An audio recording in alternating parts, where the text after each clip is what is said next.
Wild Bill Hickok.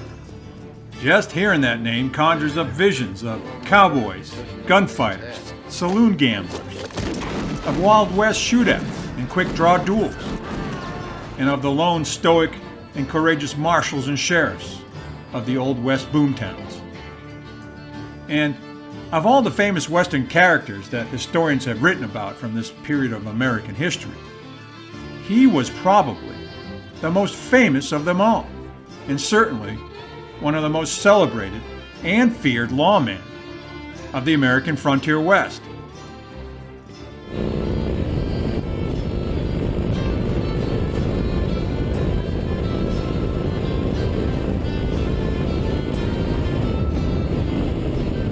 Hi everybody, welcome to History on a Hog.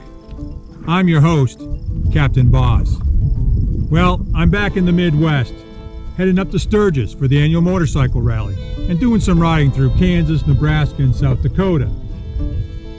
The riding out here is just spectacular. And as I ride through the area, it's hard not to let your mind wander and think about what it was like out here during the days of the Old West.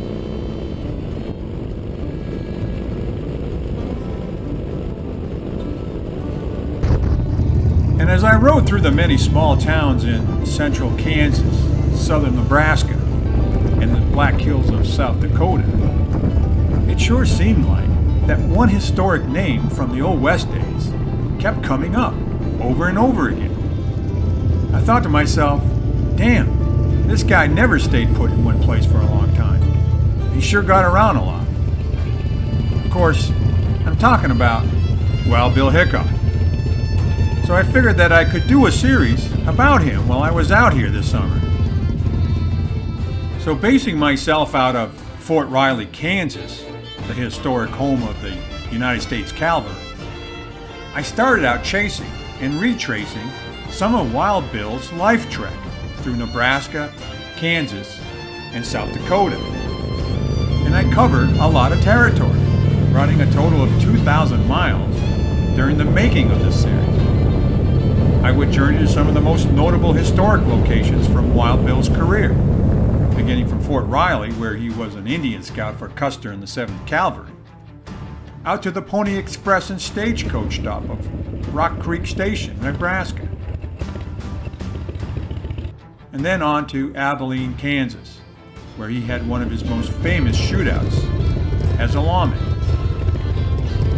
Then I followed the tracks of the old Kansas Union Pacific Railroad westward, out towards Hays City, or today's Hays, Kansas, where as a sheriff there, his reputation as a tough, courageous lawman would grow into mythical proportions.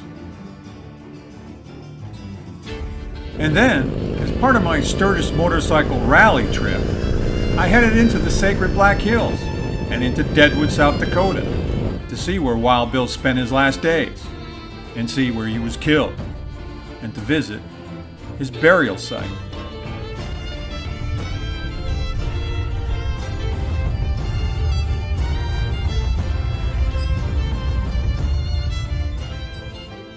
So, who the heck was this guy, James Butler Wild Bill Hickok?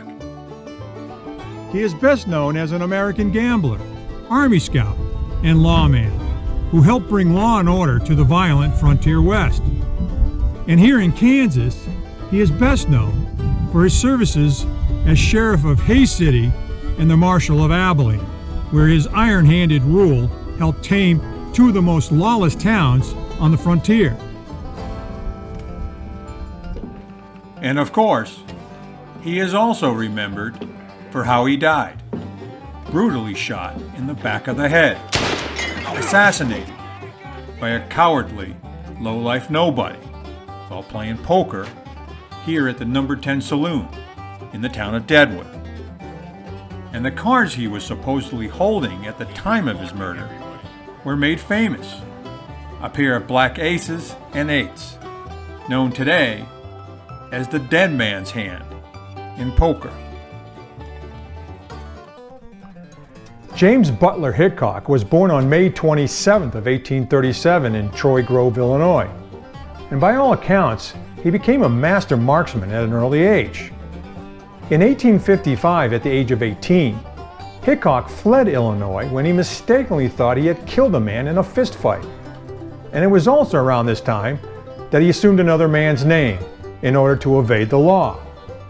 He changed his name to his father's name, to William, or Bill. Hickok would flee west to the Kansas Territory and would end up in the town of Leavenworth. Kansas was on the verge of becoming a state, and just prior to the Civil War, there was an internal territorial civil war that erupted between those who wanted Kansas to enter the Union as a slave state and those who wanted Kansas to enter the Union as a free state. Hickok's father was a passionate anti-slavery zealot, so when Wild Bill entered Leavenworth, he joined up with the Jayhawkers, the Free State Army made up of anti-slavery vigilante groups active in the new territory in those years immediately preceding the Civil War. And it was here that his reputation began as a deadly, expert marksman with pistol and rifle, and having nerves of steel, and fearless in battle. For the next several years after his time with the Jayhawkers, Hickok worked as a teamster, or covered wagon driver, for a well-known freight company and for the Overland Express stagecoach line, driving stagecoaches along the Santa Fe and Oregon trails. And he would become very skilled in dealing with the various native tribes he would encounter in his trips out west. It was during this time that he supposedly had a surprise encounter with a grizzly bear on one of his trips down the trail. He was severely injured by the bear, but he was able to kill the animal with his bowie knife. And the word got out about him killing a bear with his knife, and his fearless reputation was spreading fast.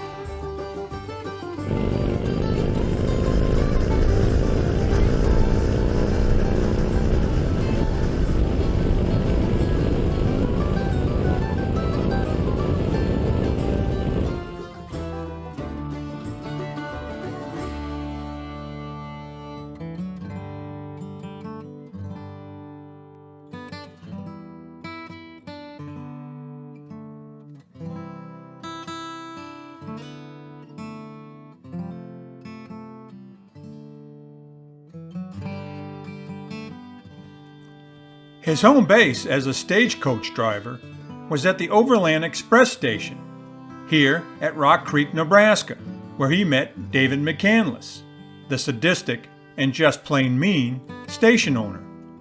Hickok was known as Duck Bill in these days because of his sweeping nose and protruding upper lip, which he would eventually cover with a mustache. That mocking nickname was given to him by the station manager, McCandless. McCandless would tease Hickok cruelly, and often about his girlish build and feminine features, and he would do it in front of the other men at the station. This seriously pissed off Wild Bill, and his anger and resentment toward McCandless was building fast. Something had to give. On July 12th of 1861, the very first of many famous Wild Bill gunfights would take place here at the Rock Creek Overland Express stagecoach station. It was said that McCandless, along with 3 others, came to the station looking to collect a debt from the station manager, who just happened to be good friends with Wild Bill. A report stated that McCandless was met by the wife of the station manager, and she angrily shut the door in his face. After a few moments, both the manager and Wild Bill confronted McCandless just outside the door. In no time, profanities were exchanged, tempers flared, and pistols were drawn, which resulted in gunfire. An article about the gunfight states McCandless was the first to draw, but Hickok was faster on the trigger. McCandless was killed instantly, and the 3 others were severely wounded. All would die several hours later. But the specific details of what exactly happened during the gunfight has been hotly debated over the years, with several differing testimonial accounts of who fired the first shot. One highly credible account states that McCandless and his men were actually unarmed, and that Wild Bill may have shot them from behind a curtain in the bunkhouse, ambush style. But that's not the story that got printed in the territorial newspapers, or that would later appear in the nationally syndicated Harper's New Monthly magazine. The story that did get printed was how he, being severely outgunned, single-handedly took down 4 desperados who had been threatening to kill a poor defenseless woman, the wife of the station manager. These newspaper articles would again make him famous as the defender of the defenseless, staring down evil with nerves of steel. And through Harper's, the story would spread far and wide in East Coast cities, making Wild Bill an instant living legend. His reputation would soon precede him wherever he went. But in any case, McCandless was dead, and so were 3 other men. They say Wild Bill showed no remorse or guilt, just a dead serious expression. It was either them or me, he would always say. No charges were made against Hickok on the grounds of self-defense. It would be a pattern that would play out repeatedly in his life, time and time again. During the Civil War, Hickok enlisted in the Union Army, serving out west in Missouri and in Kansas. History notes that he performed all kinds of duties for the Western Union Army. Several historical accounts state that he even posed as a Confederate officer in Missouri in order to spy on their activity. Later in the war, he served for the Union Army's Western Provost Marshal, essentially working as a military policeman, tracking down and arresting Union Army deserters throughout the Western territories. And he was good at it, and this would be the start of his law enforcement career. It is believed that Hickok received the nickname Wild Bill while serving in the Union Army during the Civil War, out here in the western frontier. He was dubbed Wild Bill because of his zealous approach to tracking rebel bushwhackers in Kansas and Missouri. During the Civil War, he mostly spent his time as a Union scout, a spy, and as a sharpshooter.